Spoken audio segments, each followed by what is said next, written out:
નમસ્કાર મિત્રો, સ્વાગત છે તમારું અમારી આ યુટ્યુબ ચેનલમાં। મિત્રો, દર વર્ષે ફાગણ માસની કૃષ્ણ પક્ષની એકાદશીની તિથિએ આમલકી એકાદશીનું વ્રત રાખવામાં આવે છે। આ દિવસે ભગવાન વિષ્ણુની વિધિ વિધાન સાથે પૂજા કરવામાં આવે છે। આ એકાદશી ખૂબ જ મહત્ત્વપૂર્ણ હોય છે, કારણ કે આ એકાદશી હોળીથી માત્ર 2-3 દિવસ પહેલાં જ આવે છે। આ એકાદશીને રંગભરી એકાદશીના નામથી પણ ઓળખવામાં આવે છે। એકાદશીના રોજ માન્યતા છે કે આ દિવસે વ્રત રાખવાથી શ્રી હરિની વિશેષ કૃપા પ્રાપ્ત થાય છે, સાથે જ દરેક પ્રકારના પાપોમાંથી મુક્તિ મળે છે, સાથે જ મૃત્યુ પછી મોક્ષની પ્રાપ્તિ થાય છે। તો ચાલો જાણીએ આમલકી એકાદશીનું શુભ મુહૂર્ત, પારણા, સમય અને મહત્ત્વ વિશે। મિત્રો, હિન્દુ કેલેન્ડર મુજબ ફાગણ મહિનાના કૃષ્ણ પક્ષની એકાદશી તિથિ 20 માર્ચ 2024ના રોજ સવારે 8:23 શરૂ થશે, જે બીજા દિવસે 21 માર્ચ 2024ના રોજ સવારે 10:41 સમાપ્ત થશે। આવી સ્થિતિમાં તમે 20 માર્ચ 2024ના રોજ વ્રત કરી શકશો। આમલકી એકાદશીના દિવસે એટલે કે 20 માર્ચના રોજ સવારે 6:39 થી 8 વાગ્યા સુધી પૂજા થશે અને આ એકાદશીના પારણા 21 માર્ચ ગુરુવારના રોજ કરવા। આ દિવસે તમે 6:30 થી લઈને 8:50 વચ્ચે એકાદશીની સમાપ્તિ એટલે કે પારણા કરી શકશો। આપણા શાસ્ત્રમાં આમલકી એકાદશીનું મહત્ત્વ દર્શાવતા કહેવામાં આવ્યું છે કે આમલકી એકાદશી પુણ્ય કાર્યો માટે શ્રેષ્ઠ માનવામાં આવે છે। આ ભગવાન વિષ્ણુની સૌથી પ્રિય એકાદશીમાંથી એક માનવામાં આવી છે। પદ્મપુરાણ અનુસાર જે વ્યક્તિ સાચા મનથી આ એકાદશીનું વ્રત કરે છે તેને વૈકુંઠની પ્રાપ્તિ થાય છે। તેનાથી દરેક પ્રકારના પાપો અને સમસ્યાઓથી મુક્તિ મળે છે અને તેનાથી વાજપેયી યજ્ઞ સમાન પરિણામ મળે છે। અને ખાસ કરીને મિત્રો, આ દિવસે જો તમે કોઈપણ પ્રકારના ઉપાયો કરો છો તો તમારા જીવનની અંદર કોઈપણ પ્રકારની સમસ્યા અને પરેશાનીઓ નથી આવતી। મિત્રો, જો તમે પણ ઈચ્છો છો કે ભગવાન શ્રી હરિ વિષ્ણુ અને માતા લક્ષ્મીની કૃપા હંમેશા તમારા પર બની રહે અને તમારા જીવનમાંથી ગરીબી દૂર થાય, તેમજ જીવનમાં તમારે કોઈપણ પ્રકારની સમસ્યા અને પરેશાનીનો સામનો ન કરવો પડે, તો તમે આ એકાદશીના દિવસે આ એક વસ્તુ જરૂર ખાઈ લેજો। મિત્રો, આનાથી તમારા જીવનમાંથી ધન સંબંધિત તમામ પ્રકારની સમસ્યાઓ દૂર થશે।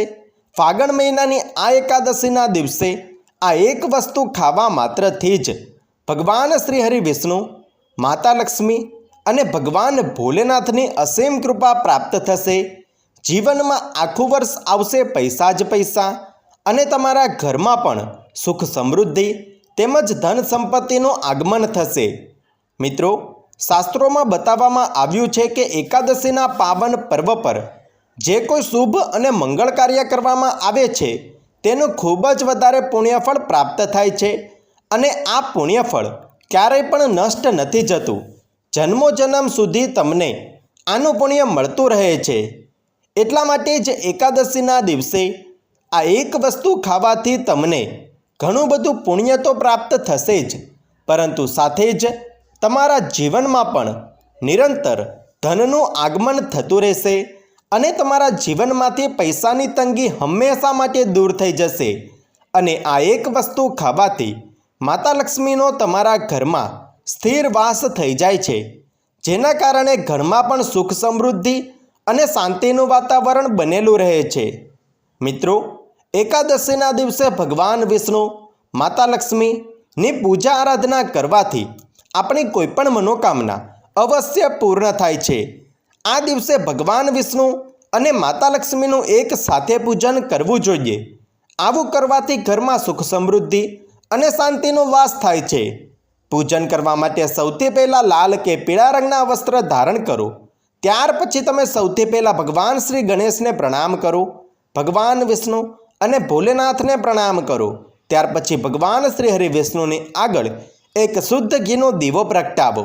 સાથે જ એક સુગંધિત અગરબત્તી પણ જરૂર પ્રગટાવો. પછી તમે ભગવાન શ્રી હરિ વિષ્ણુ અને માતા લક્ષ્મીની આરતી કરો. મિત્રો, હવે તમે ભગવાન શ્રી હરિ વિષ્ણુને ખીરનો ભોગ લગાવો. મિત્રો, તમે જે ખીરનો ભોગ લગાવો છો એ ખીરમાં કાળા તલ, તુલસીપત્ર એટલે કે તુલસીનું પાન અવશ્ય રાખો, કેમ કે તુલસી દલ વગર ભગવાન વિષ્ણુ ભોગનો સ્વીકાર નથી કરતા.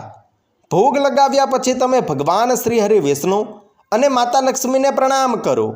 ત્યાર પછી તમે સૌથી પહેલાં ભગવાન વિષ્ણુનો મહામંત્ર ઓમ નમો ભગવતે વાસુદેવાય, ઓમ નમો ભગવતે વાસુદેવાયનો 11 કે 21 વખત જાપ કરો. ત્યાર પછી તમે થોડા સમય સુધી આંખ બંધ કરીને હાથ જોડીને ઓમ મહાલક્ષ્મી નમઃ, ઓમ મહાલક્ષ્મી નમઃ આ મંત્રનો જાપ કરો. જાપ કર્યા પછી તમે ભગવાન શ્રી હરિ વિષ્ણુ અને માતા લક્ષ્મીને પ્રણામ કરીને તમારા કષ્ટોને દૂર કરવાની પ્રાર્થના કરો. મિત્રો, આમલકી એકાદશીના દિવસે ભગવાન શ્રી હરિ વિષ્ણુ અને માતા લક્ષ્મીની સાથે સાથે ધનના દેવતા કુબેરદેવજીનું પણ પૂજન કરવું જોઈએ. આવું કરવાથી ધન સંબંધિત સમસ્યા દૂર થાય છે. કુબેરદેવનું પૂજન કરવા માટે તમે ઓમ કુબેરાય નમઃ, ઓમ કુબેરાય નમઃ આ મંત્રનો જાપ કરો. પૂજન કર્યા પછી તમે ભગવાન શ્રી હરિ વિષ્ણુ અને માતા લક્ષ્મીને જે ખીરનો ભોગ લગાવ્યો છે એ ખીરને તમે તમારા પૂરા પરિવારની સાથે પ્રસાદના રૂપમાં ગ્રહણ કરો. અને જો તમારા ઘરમાં કોઈ નાની કન્યા હોય તો સૌથી પહેલાં તમે આ ખીર એ નાની કન્યાને ખવડાવો અને ત્યાર પછી પરિવારના બીજા સદસ્યો આ ખીરને ગ્રહણ કરી શકે છે. મિત્રો, એકાદશીના પાવન પર્વ પર આ રીતે ખીર બનાવીને ભગવાન વિષ્ણુ અને માતા લક્ષ્મીને ખીરનો ભોગ લગાવીને આ ખીરને પ્રસાદના રૂપમાં ગ્રહણ કરવાથી સૌભાગ્યમાં વૃદ્ધિ થાય છે અને તમારું દુર્ભાગ્ય પણ સૌભાગ્યમાં બદલી જાય છે. વ્યક્તિની કિસ્મત ચમકી ઉઠે છે અને વ્યક્તિને ધન સંબંધિત સમસ્યાઓથી છુટકારો મળે છે. ભગવાન વિષ્ણુ અને માતા લક્ષ્મીની કૃપાથી તમામ પ્રકારના કષ્ટો દૂર થાય છે. મિત્રો, એકાદશીના પાવન પર્વ પર આ રીતે ખીરનો ભોગ લગાવીને તેને ગ્રહણ કરવા માત્રથી જ સુખ સમૃદ્ધિ અને ધન સંપત્તિનું આગમન થશે. તેમજ તમારા જીવનમાં પણ આવતા રહેશે પૈસા જ પૈસા. તેમજ તમારી કોઈપણ સમસ્યાઓ ભગવાન વિષ્ણુ અને માતા લક્ષ્મીની કૃપાથી દૂર થશે. મિત્રો, આ ખીર સૌભાગ્ય વૃદ્ધિકારક છે, એટલે કે સૌભાગ્યમાં વૃદ્ધિ કરે છે. આ ખીરનું સેવન કરવાથી ભગવાન શ્રી હરિ વિષ્ણુ, માતા લક્ષ્મી અને પિતૃદેવની કૃપા હંમેશા બની રહે છે. ઘરમાં માતા લક્ષ્મીનો સ્થિર વાસ થાય છે. તો મિત્રો, જો તમને આ વિડીયો પસંદ આવ્યો હોય તો વિડીયોને લાઈક કરો, શેર કરો, કમેન્ટમાં જય શ્રી વિષ્ણુ, જય મા લક્ષ્મી અવશ્ય લખી દો. અને જો તમે અમારી ચેનલ પર નવા છો તો ચેનલને સબસ્ક્રાઈબ કરવાનું ના ભૂલતા. ધન્યવાદ.